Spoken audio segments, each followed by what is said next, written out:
Raw agent हम्म, के बहुत सारे पॉडकास्ट आते हैं, ठीक है। तो मेरे साथ वो काफ़ी घूमते थे।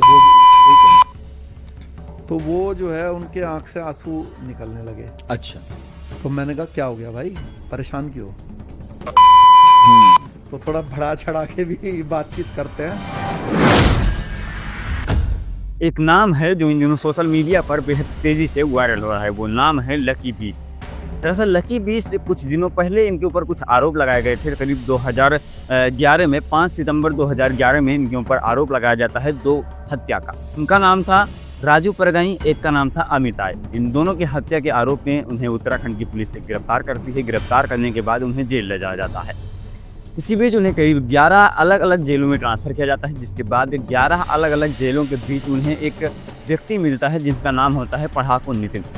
दरअसल ये उनके साथ उस वक्त जेल में मौजूद थे जिस वक्त ये जेल में थे।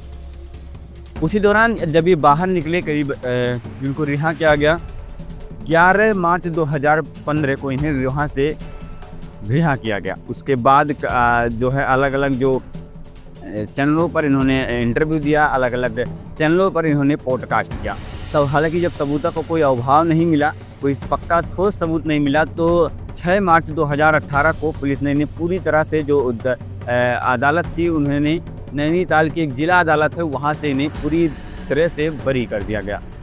जिसके बाद ये जो है अलग अलग चैनलों पर पॉडकास्ट किए। लेकिन इसी बीच इनके जो पढ़ाकू नितिन, इनके फ्रेंड जो हैं उस वक्त जिस वक्त वो जेल में थे, उसी दौरान उनके साथ कुछ ऐसी बातें उन्होंने शेयर की और उन्होंने कुछ ऐसी चीज़ें देखी जो शायद आज तक इन्होंने किसी भी पॉडकास्ट में बताया नहीं। लकी 20 जो है उन्होंने आज तक किसी भी पॉडकास्ट में नहीं बताया। तो हालांकि वो बात ये थी कि कई बार ये जेल में भावुक हुए, कई बार ये जेल में रोए भी, लेकिन इन्होंने अपने आप को इतनी बाहर जब आए तो उन्होंने अपने आप को बड़ी ही प्रवृत्ता के साथ, बड़ी ही बहादुरी के साथ अपने आप को दिखाया, लोगों के सामने प्रेजेंट किया। आखिर ऐसा क्यों किया इसकी जानकारी अब तक तो नहीं मिल पाई है, लेकिन ऐसा क्यों किया शायद इसका कोई अलग रीज़न हो सकता है।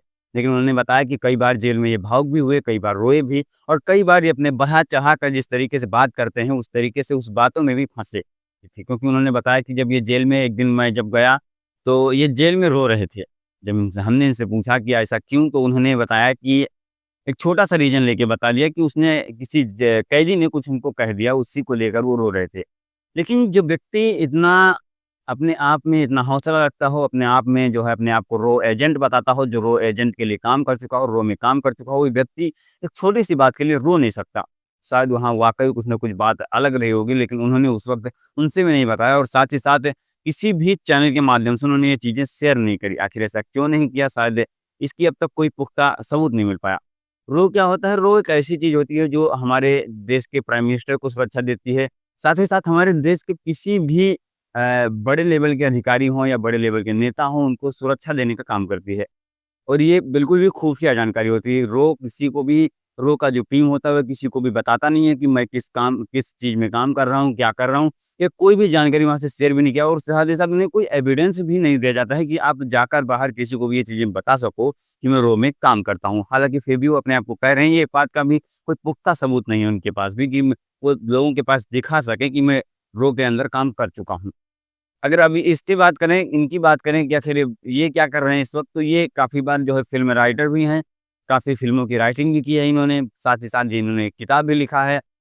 साथ ही किताब में इन्होंने अपनी सारी जो भी आज तक इनके साथ हुआ, उसके बारे में भी ज़िक्र किया है, तो आप चाहें तो उसे भी पढ़ सकते हैं कि रो का जो एजेंट होता है, वो कभी किसी को बताता नहीं है कि मैं रो के लिए काम कर चुका हूँ, लेकिन पहले इंसान ये बने जिन्होंने अपने आप को सबूत किया, अपने आप को प्रेज़ेंट किया लोगों के सामने कि मैं रो के लिए काम कर चुका हूँ। तो ये थी आज की कहानी। बाकी इस कहानी को सुनाने का मकसद किसी के दिल को या मन को ठेस पहुँचाना नहीं है, बल्कि लोगों को एक सच्चाई बताने की कोशिश थी। बाकी हमारी ये कोशिश कैसी लगी कमेंट करके ज़रूर से बताना। हालाँकि साथ ही मैं आप लोगों को एक चीज़ और बताऊँ कि ये सारी जानकारियाँ जो है हमने एक आज तक रेडियो है वहाँ से हमने प्राप्त की है। तो आपकी बाकी कुछ और भी जानकारी जानना चाहते हैं तो आप उस चैनल पर जाकर देख सकते हैं। तो चलिए मिलते हैं किसी नए वीडियो के साथ, तब तक के लिए जय हिंद, जय भारत।